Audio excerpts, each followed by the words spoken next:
అలాగే మిస్సెస్ రావు, బంగారం ధర గత వారం రోజుల నుంచి పెరుగుతుంది, రాకెట్ లాగా పెరుగుతుంది. గ్రాముకి దాదాపుగా 900 రూపాయలు పెరిగింది. ఇవాళ కొంచెం ఒక 10 రూపాయలు తగ్గింది గ్రాముకి. కానీ ఇప్పుడు అంతర్జాతీయ మార్కెట్ కానీ జాతీయ మార్కెట్ కానీ వీటన్నిటిని గమనిస్తే బంగారం రేటు 22 క్యారెట్ల బంగారం వచ్చేసి 93,000, అలాగే 24 క్యారెట్ల బంగారం వచ్చేసి 1,05,000 మధ్య ఫ్లక్చుయేషన్స్ తోటి ఉండే అవకాశం ఉందని చెప్పి ఇప్పుడు నేషనల్కి సంబంధించినటువంటి బంగారపు నిపుణులు అధ్యయనం చేసి చెప్తూ ఉన్నారు సెప్టెంబర్ నెలలో ఎలా ఉండబోతుంది అనేది. అయితే అంతర్జాతీయ మార్కెట్లో చూస్తే కనుక ఔన్స్ బంగారం వచ్చేసి $3,500 చేరుకుంది. మరి అంతర్జాతీయ మార్కెట్ని చూస్తే రాబోయేటువంటి రోజుల్లో బంగారం రేటు ఇంకొంచెం పెరిగే అవకాశాలు ఉన్నాయి అనేది అంతర్జాతీయ గోల్డ్ ఎక్స్పర్ట్స్ చెప్తూ ఉన్నారు. అసలు ఎందుకు పెరుగుతుంది? కొన్ని కొనుగోలుదారులు ఏమైనా కొంటున్నారంటే కొనటం లేదు. దాదాపుగా కొనుగోళ్లు 60% పడిపోయాయని చెప్పి చెప్తున్నారు. మరి గోల్డ్ ఎందుకు పెరుగుతుంది? దీని మీద నేను విశ్లేషణ చేస్తాను. అలాగే గోల్డ్ రేట్ పెరుగుతుందని చెప్పి ముందే భారత ప్రభుత్వానికి తెలుసు. అందుకే నరేంద్ర మోడీ గారు 9 క్యారెట్ల బంగారాన్ని ఇంట్రొడ్యూస్ చేశారు. ఆల్రెడీ మార్కెట్లోకి వచ్చేసింది. అది ఆల్రెడీ ఆగస్టులోనే మార్కెట్లోకి వచ్చేసింది 9 క్యారెట్ల బంగారం. అది తులం 37,000 రూపాయలకి డిసైడ్ చేశారు. ఆల్రెడీ మార్కెట్లో ఉంది.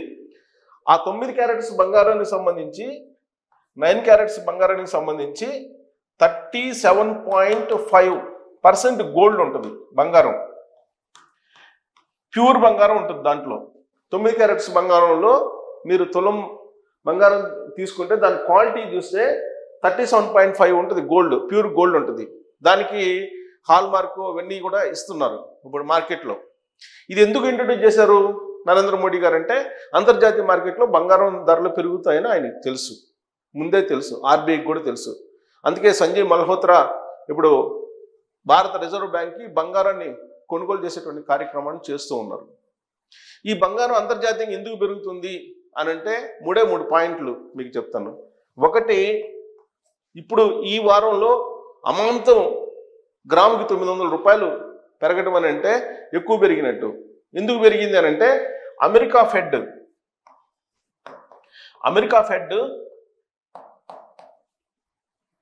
ఈ వడ్డీ రేట్లని తగ్గిస్తుంది అని చెప్పి చెప్తున్నారు అంతర్జాతీయ ఆర్థిక నిపుణులు. ఈ వడ్డీ రేట్లు తగ్గిస్తున్నారు అని చెప్పి, తగ్గించడం అనేది వంటిది దాదాపు 90% తగ్గించవచ్చు అని చెప్పేసి అంచనా వేస్తున్నారు ఆర్థిక నిపుణులు. అందుకే బంగారం రేటు పెరగడానికి కారణం అవుతుంది. ఇక 2, అమెరికాలో ద్రవ్యోల్బణం.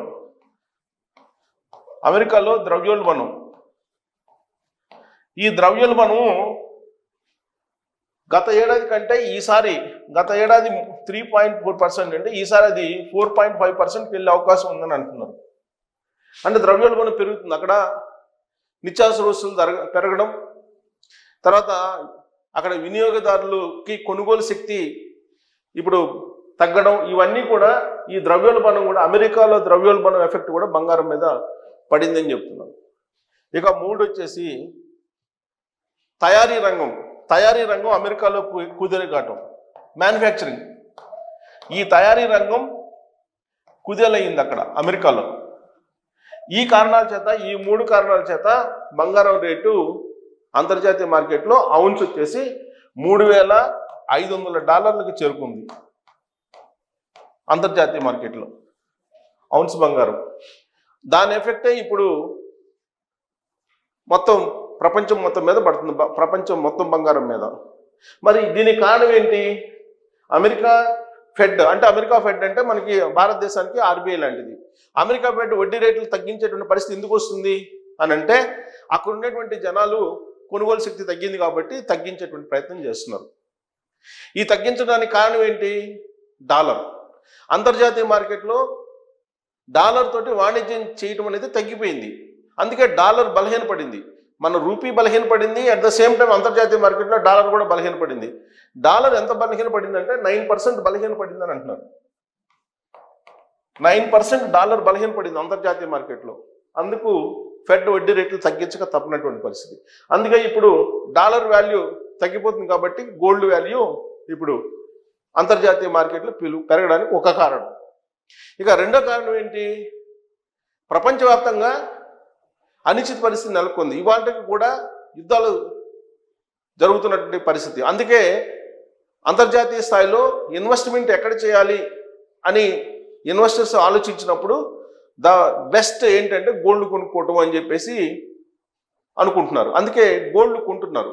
అలాగే ఏ దేశానికి ఆ దేశము జాగ్రత్త పడుతుంది.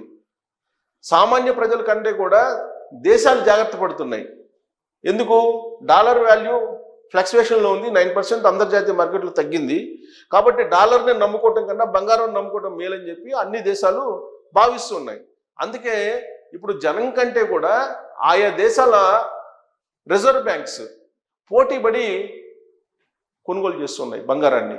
ఆ బంగారాన్ని అంతర్జాతీయ మార్కెట్లో కొనుగోలు చేయడంలో బాగా పోటీ పడినటువంటి దేశాలు ఒకటి చైనా, 2 రష్యా. ఈ 2 కంట్రీలు పోటీపడి కొనుగోలు చేస్తున్నాయి బంగారాన్ని. అంతర్జాతీయంగా ఉత్పత్తి అయ్యేటువంటి బంగారంలో మేజర్గా ఈ 2 దేశాలు కొనుగోలు చేస్తున్నాయి, నిల్వ చేస్తున్నాయి బంగారాన్ని. ఇక 3 భారతదేశం, భారత్ రిజర్వ్ బ్యాంక్ ఆర్బిఐ కూడా భారీగా బంగారాన్ని కొనుగోలు చేస్తూ ఉంది. కొన్ని టన్నులు, దాదాపు గత ఏడాది 700 పైగా టన్నులు కొనుగోలు చేసిందని చెప్పి మనకు ఇన్ఫర్మేషన్ ఉంది. సో కాబట్టి బంగారాన్ని కొనుగోలు చేయడానికి ప్రధానమైనటువంటి దేశాలు ఆర్థికంగా బలోపేతంగా ఉండేటువంటి చైనా దాదాపు 200 టన్నుల బంగారం కొందని చెప్పేసి ఈ ఏడాది ఆర్థిక సంవత్సరంలో గత ఏడాది నుంచి ఇప్పటి వరకు, యుద్ధం స్టార్ట్ అయినప్పటి నుంచి ఇప్పటి వరకు దాదాపు 200 టన్నులు కొనుగోలు చేస్తుందని చెప్పేసి అంచనా వేస్తున్నారు. అలాగే రష్యా, చైనా, భారతదేశం భారీగా కొనుగోలు చేస్తుంది. భారతదేశం కూడా దాదాపు భారతదేశం కూడా పోటీపడి కొనుగోలు చేస్తుంది. ఇది 200 కాదు, ఇది ఎక్కువగా ఈ ఆర్థిక సంవత్సరంలో కొనుగోలు చేసింది ఇది. సో భారతదేశం కూడా దాదాపు సంవత్సరానికి వచ్చేసి 700 టన్నుల వరకు కొనుగోలు చేస్తుందని చెప్పి అంచనా వేస్తున్నారు. సో కాబట్టి భారతదేశం ఈ మధ్యకాలంలో చేసినటువంటి ఒక అద్భుతమైనటువంటిది ఏంటంటే, యుద్ధం వస్తుంది. యుద్ధం వచ్చినప్పుడు ఖచ్చితంగా ద్రవ్యోల్బణం అదుపు తప్పుతుంది. అప్పుడు ధరలు పెరిగే అవకాశం ఉంది. రూపీ మరింత పతనమయ్యే అవకాశం ఉందనేటువంటి ఉద్దేశంతో ముందు జాగ్రత్త చర్యగా నరేంద్ర మోడీ గారు, అలాగే ఆర్థిక శాఖ, ఆర్బిఐ ఇవన్నీ కూడా బంగారాన్ని కొనుగోలు చేసి పెట్టాయి.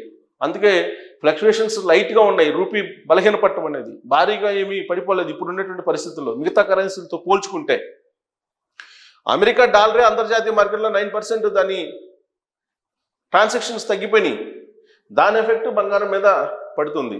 సో మరి బంగారం ఇలానే కంటిన్యూ అవుతుందా, ఇలానే పెరుగుతూ పోతుందా అని అంటే, అంతర్జాతీయ నిపుణులు అలాగే అంతర్జాతీయంగా ఉండేటువంటి ప్రముఖ సంస్థలు, రీసెర్చ్ సంస్థలు బంగారం మీద ఏం చెప్తున్నాయనంటే, ఎప్పుడైతే రష్యా యుక్రెయిన్ యుద్ధం ఆగిపోతుందో, అంతర్జాతీయంగా అంటే ప్రపంచవ్యాప్తంగా ఒక స్థిరమైనటువంటి వాతావరణం ఏర్పడుతుందో అప్పుడు బంగారం రేటు తగ్గుతూ వస్తుంది అని చెప్తూ ఉన్నారు. అంటే ఉక్రెయిన్ రష్యా యుద్ధం ఆగిపోయిన వెంటనే బంగారం రేటు తగ్గుముఖం పట్టేటువంటి అవకాశం ఉంది. రాబోయేటువంటి రోజుల్లో మీరు ఒకవేళ షార్ట్ టర్మ్లో కనుక ఇన్వెస్ట్ చేస్తే కొద్దిగా గొప్ప లాభపడచ్చు, కానీ లాంగ్ టర్మ్లో అయితే ఖచ్చితంగా నష్టపోతారు. లాంగ్ టర్మ్లో బంగారం రేటు తగ్గుతుందని చెప్పేసి అంతర్జాతీయ ఎక్స్పర్ట్స్ మెజారిటీ చెప్తూ ఉన్నారు. కానీ గత ఏడాది నుంచి బంగారం కొనుగోలు చేసినటువంటి బాగా లాభపడ్డారు. సహజంగా ఏదైనా బిజినెస్లో 15% లాభం వచ్చిందంటే బాగా లాభం వచ్చిందని చెప్పి ఫీల్ అవుతూ ఉంటారు. కానీ బంగారాన్ని కొనుగోలు చేసినటువంటి వాళ్ళకి 34.5% లాభాలు పొందారు. గత ఏడాది నుంచి లావాదేవీలు జరుగుతుంది. గత ఏడాది లాస్ట్ ఫైనాన్షియల్ ఇయర్ నుంచి బంగారం మీద ఇన్వెస్ట్మెంట్ చేసిన వాళ్ళు 34.5% లాభాలు పొందారని చెప్పేసి అంచనా వేస్తున్నారు. సో కాబట్టి ఇప్పటి వరకు అయితే బంగారం కొని లాభాలు పొందారు, కానీ ఇక రాబోయేటువంటి రోజుల్లో ఆ స్థాయి లాభాలు ఉండవు అని చెప్పి అంతర్జాతీయ నిపుణులు అంచనా వేస్తూ ఉన్నారు. పైగా లాంగ్ టర్మ్లో బంగారం తగ్గే అవకాశం ఉంది అని చెప్పి అంతర్జాతీయ సంస్థలు చెప్తున్నాయి, అంతర్జాతీయ నిపుణులు కూడా చెప్తూ ఉన్నారు. కాబట్టి బంగారాన్ని మీరు అత్యవసర పరిస్థితుల్లో ఏదైనా అవసరం మేరకు ఇప్పుడు కొనుక్కోవడం బెటరే, కానీ బట్ దాన్ని లాంగ్ రన్లో దాచిపెట్టుకోవాలి, దాని ద్వారా లాభపడాలి అనుకునే వాళ్ళకి మాత్రం ఇప్పుడు కొనడం మంచిది కాదు అని చెప్పి అంతర్జాతీయ నిపుణులు సూచిస్తూ ఉన్నారు. సో ఇప్పుడు దసరా, అలాగే రాబోయేటువంటి రోజుల్లో మనకి ఇప్పుడు ఆల్రెడీ వినాయక చవితి, దసరా, దీపావళి ఇవన్నీ రాబోతున్నాయి. ఇప్పుడేమో మార్కెట్లో బంగారం రేట్ ఏమో పెరుగుతూ ఉంది. ఇవాళ ఒక 10 రూపాయలు తగ్గింది కానీ బట్ దాదాపు 880 రూపాయలు గత వారం రోజులుగా పెరిగింది. పెరిగినటువంటి 880తో పోల్చుకుంటే 10 రూపాయలు తగ్గడం అనేది అది పెద్ద తగ్గిన ధర అని మనం అనుకోలేం. కాకపోతే లాంగ్ రన్లో మాత్రం తగ్గుతుంది. ఇప్పుడు అత్యవసరం అయితే తప్ప దీన్ని వ్యాపార దృక్పథంతో కొనుక్కోవడం మంచిది కాదు ఇప్పుడు అని చెప్పి చెబుతున్నారు. ఎందుకంటే ప్రపంచాలే పోటీ పడుతున్నాయి, ప్రపంచంలో ఉన్న దేశాలే పోటీ పడుతున్నాయి బంగారాన్ని కొనుగోలు చేయడానికి. అలాంటప్పుడు పేద మధ్యతరగతి వర్గాలు కనుక అది కొనుగోలు చేస్తే మనకేదో లాభం వస్తుందని అంటే ఖచ్చితంగా నష్టపోయే అవకాశం ఉందని చెప్పి అంతర్జాతీయ నిపుణులు, జాతీయ నిపుణులు, బంగారం మీద అవగాహన ఉన్నటువంటి వాళ్ళు చెప్తూ ఉన్నారు.